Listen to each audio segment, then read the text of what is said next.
Flat खरीदने से पहले किन बातों का रखें ध्यान। Hello friends, my name is Mukesh. Welcome to classified help.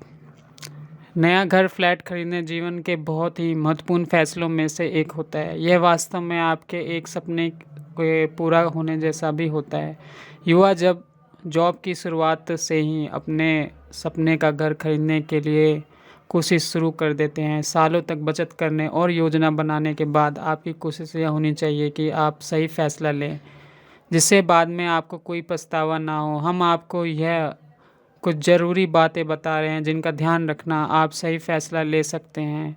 घर खरीदने में आपकी बचत के साथ होम लोन के रूप में भी काफ़ी रकम निवेश की जाती है और इस हिसाब से आपको अतिरिक्त सावधानी बरतने की ज़रूरत है। नया घर या फ्लैट खरीदने वक्त आपको इलाके की लोकेशन, फ्लैट या घर के पोजेशन की तारीख और कॉरपोरेट एवं कवर्ड एरिया जैसे कुछ बातों का ध्यान ज़रूर रखना चाहिए। तो ऐसे ही 9 पॉइंट्स के बारे में हम यहाँ बात करेंगे। पहला पॉइंट है एक बजट बनाएं। प्रॉपर्टी की कीमत। सबसे पहले आपको घर खरीदने के लिए एक बजट तैयार करना चाहिए। अगर आपको पता है कि आप पर घर खरीदने पर कितना रकम खर्च कर सकते हैं तो घर चुनना आसान हो जाता है। इसके बाद आसपास के इलाके में मौजूदा प्रॉपर्टी से अपनी संपत्ति की तुलना करें। इससे आपको पता लग जाएगा कि बिल्डर ने आपको सही कीमत बताई है या नहीं। अब ऐसे बहुत से साधन हैं जिनसे आप संपत्ति कीमत की तुलना कर सकते हैं। प्रॉपर्टी की ऑनलाइन साइट्स, इलाके के प्रॉपर्टी डीलर और न्यूज़पेपर में छपने वाले विज्ञापन से आप इस इलाके के संपत्ति की कीमत का अनुमान लगा सकते हैं।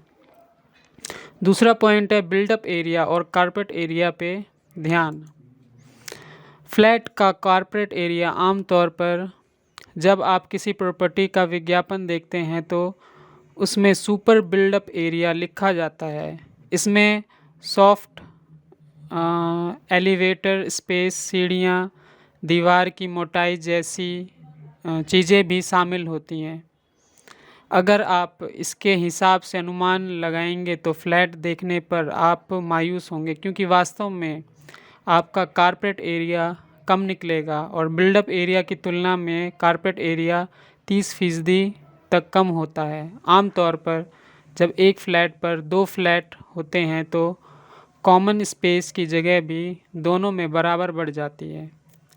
तीसरा पॉइंट है कि ज़मीन के मालिकाना हक और ज़मीन पे लोन तो नहीं लिया गया, इसके पता करना।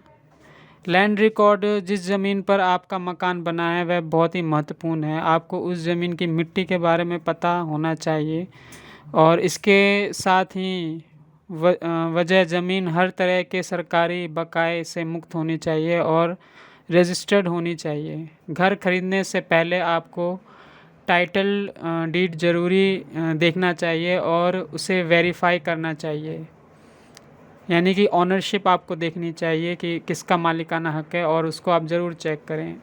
इस डीड में ज़मीन के मालिकाना हक आदि के बारे में विस्तृत जानकारी होती है। चौथा पॉइंट है क्या वह ज़मीन कानूनी झंझट से मुक्त है कि नहीं। प्रॉपर्टी की कानूनी जानकारी। आपको प्रॉपर्टी खरीदने से पहले यह सुनिश्चित करना चाहिए कि जिस ज़मीन पर यह बनी है वह कानूनी झंझट से मुक्त हो। आप यह पता करें कि क्या डेवलपर को सभी मंजूरी मिल गई है। इसमें रजिस्टर इलाके के डेवलपमेंट अथॉरिटी, जल आपूर्ति, विद्युत बोर्ड और नगर निगम आदि शामिल हैं। अगर आप होम लोन लेकर यह प्रॉपर्टी खरीद रहे हैं तो इस बात की जानकारी लोन देने वाले बैंक अपने स्तर से खुद ही चेक कर लेते हैं।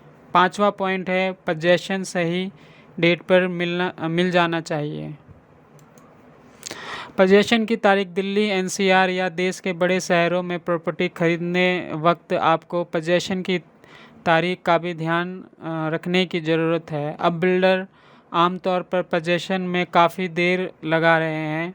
एक बायर के रूप में आपको पोजेशन देने में देरी होने पर मुआवजे की रकम के बारे में एग्रीमेंट में दिए क्लॉज पर ध्यान देना चाहिए। आमतौर पर बिल्डर आपसे 6 महीने का ग्रेस पीरियड मांग लेते हैं, लेकिन उसके लिए भी वैध करना होना चाहिए। छठा पॉइंट है बिल्डर के बारे में ले पूरी जानकारी। लोन देने वाले बैंक आपको यह ध्यान रखना चाहिए कि उस बिल्डर के प्रोजेक्ट में कौन से बैंक लोन दे रहे हैं।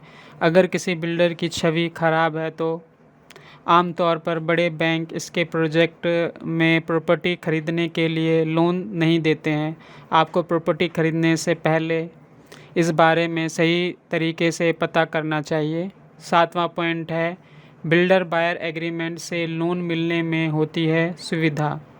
बिल्डर बायर एग्रीमेंट, जब आप किसी बिल्डर से फ्लैट खरीदने जाते हैं और आप टोकन अमाउंट देकर फ्लैट बुक कराते हैं तो आपको एक अल्टीमेट लेटर मिलता है, और उसके बाद अगर आप बैंक से लोन लेने के लिए आवेदन करते हैं तो एक त्रिपक्षीय समझौता होता है। आपको इसे पढ़कर समझना चाहिए। अगर आपको कोई चीज़ समझ नहीं आ रही तो आपको बैंक या बिल्डर से उसे क्लियर करना चाहिए। आठवां पॉइंट है प्रॉपर्टी के लोकेशन के उसके बारे में रखें विशेष ध्यान।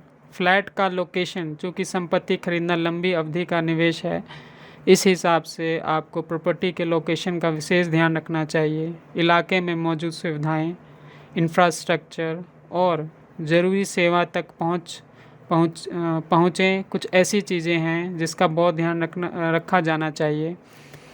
आप इन सब चीज़ों पर ध्यान देंगे तो रहने से हिसाब से आपको सुकून मिलेगा। आपका फ्लैट सुरक्षित इलाके में भी होना चाहिए जिससे आप और आपका परिवार सुरक्षित रहे। 9वां पॉइंट है अतिरिक्त और छुपे हुए चार्ज पर दे ध्यान। अतिरिक्त और छुपे हुए चार्ज, आप प्रॉपर्टी खरीदने से संबंधित सभी चीज़ ध्यान से देखें। आपके लेट पेमेंट पर कितना जुर्माना लगता है और बिल्डर के लेट पोजेसन देने पर कितनी पेनल्टी है, सबका ध्यान रखें। अगर आपको समय पर फ्लैट नहीं मिलता है तो बिल्डर पर हर महीने आपको एक तय रकम पेनल्टी के रूप में देता है। इसके अलावा स्टाफ ड्यूटी, होम लोन की प्रोसेसिंग फ़ीस, रजिस्ट्री कराने का खर्च समेत बाकी खर्च के बारे में आपको पहले से ही जानकारी ले लेनी चाहिए। I hope you like this video. ऐसे ही वीडियो देखने के लिए मेरे चैनल को लाइक करें और सब्सक्राइब कीजिए। अगर कुछ और आपको पूछना है तो कमेंट बॉक्स में कमेंट कीजिए। Thanks for watching this video.